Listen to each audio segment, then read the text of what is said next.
Dito sa kaliwang bahagi, nandito lahat ng mga awards mo.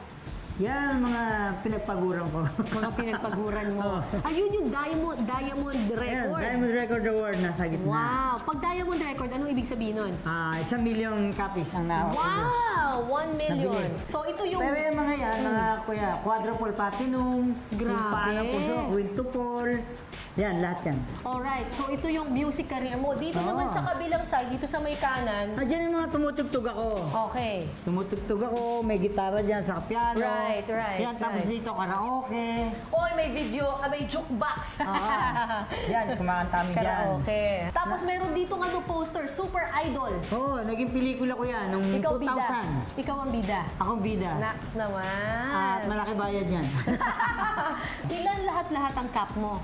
Lahat-lahat, siguro mga 500. 500? Yan, kapraso pa lang yan. Kasi mga iba nakatago. Ganun. Hanggang ngayon, nagkokolekta ka pa rin ng cap? Opo. Tapos dito sa gitna-gitna, may billiards table. Naglalaro din ako dati. Kaya natayo yan.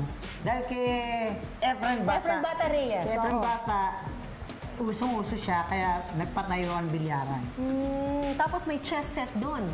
Mahilig ka rin mag-chess. Dati kami, naglalaro kami dito si Manny Pacquiao. Si Congressman Manny Pacquiao. Yan chess, yan bilyar, saka yung karaoke. Sa kasagsagan ng kasikatan ni April Boy, nagdesisyon siyang umalis ng bansa at manirahan sa Amerika. Takot kasi ako. Natakot ako dahil pinagtapat ko na may asawa ko saka anak. Di ba nakarnapan ako dito? Oo. Nakarnapan ako ng sasakyan, napasok na bahay ko. Ano pa susunod? Kidnap na. Iba na itong ginagawa sa atin. Yung wala nang takot yung mga masasamang loob. Dapat magpunta na tayo sa US. Para naman humanap ng panibagong buhay. Doon na kami nagsimula. Kasabay ng pag-alis ni April Boy sa mundo ng showbiz ay ang mga sunod-sunod na pagsubok na dumating sa kanyang pamilya. 2009, na-diagnose si April Boy Regino ng prostate cancer at diabetes. Malungkot talaga ako. Nag-iiyakan din kami magpamilya. Sila nag-iiyakan, tinatago nila sa akin. Ako, nasa kama ako. Payat na ako noon. Kasi nga, lagi ko nasa isip, prostate cancer. Cancer. Paulit-ulit sa utak ko, cancer. Buti na lang gumaling ako. Nang gumaling sa cancer, nagkaroon naman siya ng congestive heart failure na nauwi sa paglala ng kanyang diabetes at naging sanhi ng kanyang pagkabulag. Kakainin ko ng beer, nagkaroon ako ng congestive heart failure. Na bedridden ako, na talagang pinapaligo ko ng asawa ko. Pinapaliguan niya ako, pinapakain niya ako. Talagang hindi ka kumikilos, parang ang Wala, paralisado. nasa ano na ako. Sinabi ng sa akin ng doktor hindi ka na pwede mag-show. Hindi ka pwede magbuhat ng kahit ano. Wala na, basta't may ano ko sa puso. Wala na, bagsak na ako. At mabuti naman sa panalangin ko sa Diyos. Sabi ko, hindi na ako iinom. Pagalingin niyo lang po ako.